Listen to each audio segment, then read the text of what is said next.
తను నమ్ముకున్న డ్రైవర్ రంగంలో అమరులయ్యారు. ఎందరో మరెందరో ఎందెందరో బలైపోయారు. మళ్ళీ మన తల్లిదండ్రులు చేసుకున్న పుణ్యమో, మన భార్య మన పిల్లలు చేసుకున్న పుణ్యమో మనం క్షేమంగా ఉన్నాం. లేకపోతే మన ప్రయాణంలో ఏమన్నా జరగచ్చు, ఏదన్నా జరగచ్చు. మన ప్రయాణం ఏ విధంగా ఉంటుందంటే, మనం చేసే ప్రయాణం రెండు వైపు పదునున్న కత్తి మీద మనం ప్రయాణం చేస్తూ ఉంటాం. అటు ఇటు ఏమైనా ప్రమాదం మనకే జరిగేది. మన బతుకులు ఏ విధంగా ఉన్నాయంటే నీటి మీద బుగ్గ లాంటిది, ఎప్పుడో ఏమన్నా జరగచ్చు. మళ్ళీ మనం ఇంత ప్రమాదకరమైన పనిని ఎంచుకున్నాం, ఎంతో సేవలు అందిస్తున్నాం. మరి ఇంత ప్రమాదమైన పని ఎంచుకునే మనం, ఎంతో లోక జ్ఞానం ఉండే మనం కొద్దిగా మన కుటుంబం కోసం కూడా ఆలోచిద్దాం. మన తండ్రి తల్లి గురించి ఆలోచిద్దాం, మన భార్య మన పిల్లల గురించి ఆలోచిద్దాం. ప్రతి డ్రైవర్ ఆలోచించాలి. ఎందుకంటే మనం చేసే పని అంత ప్రమాదకరమైనది. ఈరోజు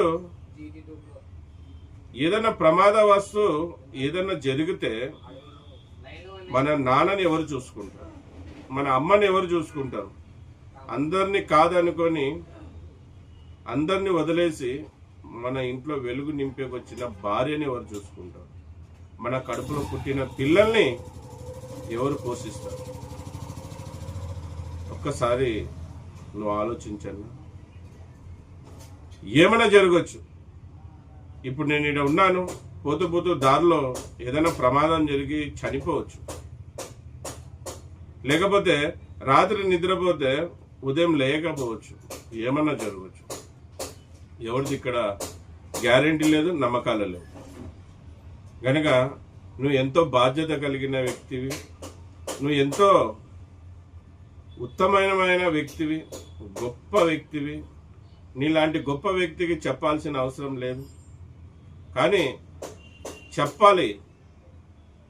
మర్చిపోతావేమని గుర్తు చేయడానికే ఈ వీడియో. విషయం ఏమంటే, చాలామంది వృధాగా డబ్బులు ఖర్చు చేస్తూ ఉంటారు, ఏదానికో ఖర్చు చేస్తూ ఉంటారు. మళ్ళీ ఆ ఖర్చు తగ్గించుకొని, లేకుంటే ఆ ఖర్చు చేయకుండా నీ కోసం, నువ్వు ప్రమాదవశాత్తు ఏదైనా నీకు జరిగితే నువ్వు పోయినాక నీ కుటుంబం భద్రత కోసం ఆలోచించండి. నువ్వు ఎల్ఐసి చేయించుకుంటావో, ఇన్సూరెన్స్ చేయించుకుంటావో, హెల్త్ ఇన్సూరెన్స్ చేయించుకుంటావో అది నీ ఇష్టం. ఏదైనా గవర్నమెంట్ ఆమోదించిన ఇన్సూరెన్స్లు చేయించుకోనా. రేపొద్దున నువ్వు లేకపోయినా నీ పిల్లలు బాగా చదువుకొని వాళ్ళ భవిష్యత్తు బాగుండాలి. నువ్వు లేకపోయినా నీ భార్య 4 ఇళ్లలో పాచి పనులు చేసుకుంటూ అందరితో సూటి మోటి మాటలు పడకుండా ఆమె బాగా బతకాలి.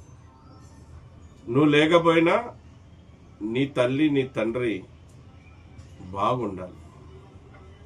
మనం ఇంతమంది ప్రజల మంచి కోరే వాళ్ళం, మనం డ్రైవర్లమంతా. మళ్ళీ మన కుటుంబం మంచి ఎందుకు కోరడం లేదు? ఎందుకు మన కుటుంబం గురించి మనం ఆలోచించడం లేదు? ఆలోచించాలి. ప్రతి డ్రైవర్ ఆలోచించాలి. మన కుటుంబం ఒక భద్రత, మన బాధ్యత. మన కుటుంబం ఒక మంచి, మన బాధ్యతని. మనమున్నా లేకపోయినా వాళ్ళు హ్యాపీగా ఉండాలని ప్రతి డ్రైవర్ అనుకోవాలి. కనుక ప్రతి ఒక్కరికి 2 చేతులు జోడి వేడుకుంటున్నాను. ఇన్సూరెన్స్ చేయించుకోండి, ఎల్ఐసీలు కట్టుకోండి, ప్రమాద బీమా చేసుకోండి. ఎన్నో స్కీములు ఉన్నాయి, స్కీముల్లో చేరండి. కానీ ప్రభుత్వం ఆమోదించిన కంపెనీలలోనే ఇన్సూరెన్స్ చేయించుకోండి. ఏవో పనికిరాని దానిలో చేయించుకోవద్దండి. మళ్ళీ ఇదే ఈ వీడియో సారాంశం అన్న. అందరికీ నమస్తే, సలాం అలైకుం, జై భీమ్, జై హింద్, జై డ్రైవర్, జై డ్రైవర్. నా పేరు ఎస్ అన్వర్ బాషా. నేను ఒక డ్రైవర్ని, అలాగే సేఫ్టీ డ్రైవర్ అసోసియేషన్కి ఫౌండర్, ఇప్పుడు ప్రెసిడెంట్గా కొనసాగుతున్నాను. జై హింద్, జై డ్రైవర్, జై డ్రైవర్.